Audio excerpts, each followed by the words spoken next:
एक बनिया था, भला था, भोला था। एक छोटी सी दुकान चलाता था। दाल, मुरमुरे, रेवड़ी जैसी चीजें बेचता था और शाम तक दाल रोटी का जुगाड़ कर लेता था।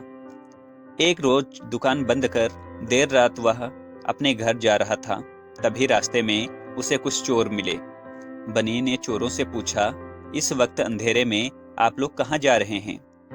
चोर बोले, भैया हम तो सौदागर हैं, आप हमें क्यों टोक रहे हैं?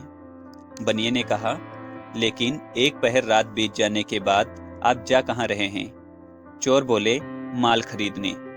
बनिए ने पूछा, माल नगद खरीदोगे या उधार?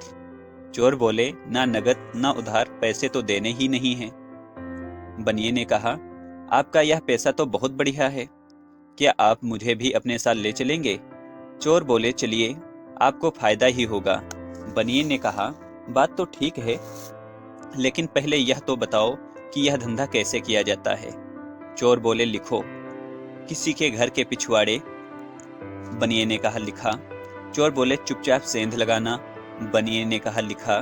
चोर बोले, फिर दबे पांव घर में घुसना? बनिए ने कहा, लिखा। चोर बोले, जो भी लेना हो सो इकट्ठा करना? बनिए ने कहा, लिखा। चोर बोले, ना तो मकान मालिक से पूछना और ना उसे पैसे देना? बनिए ने कहा, लिखा। चोर बोले, जो भी माल मिले उसे लेकर घर लौट जाना? बनिए ने सारी बातें कागज पर लिख ली और लिखा हुआ कागज जेब में डाल लिया। बाद में सब चोरी करने निकले। चोर एक घर में चोरी करने घुसे और बनिया दूसरे घर में चोरी करने पहुंचा। वहां उसने ठीक वही किया जो कागज में लिखा था। पहले पिछवाड़े सेंध लगाई, दबे पांव घर में घुसा, दिया सलाई जलाकर दिया जलाया, एक बोरा खोजकर उसमें पीतल के छोटे बड़े बर्तन बड़ी बेफिक्री से भरने लगा। तभी एक बड़ा तसला उसके हाथ से गिरा और सारा घर उसकी आवाज से गूंज उठा।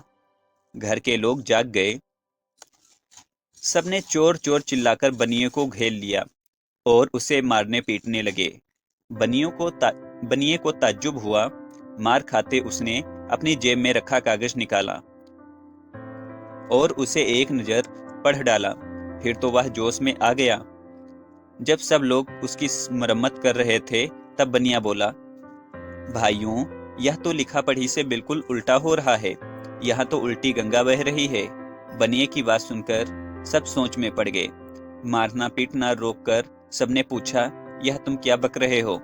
बनिए ने कहा, लीजिए, यह कागज देख लीजिए, इसमें कहीं पिटाई का जिक्र है?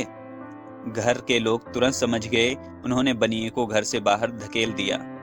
सोच विचार कर किया कार्य कभी कष्टदायक नहीं होता है।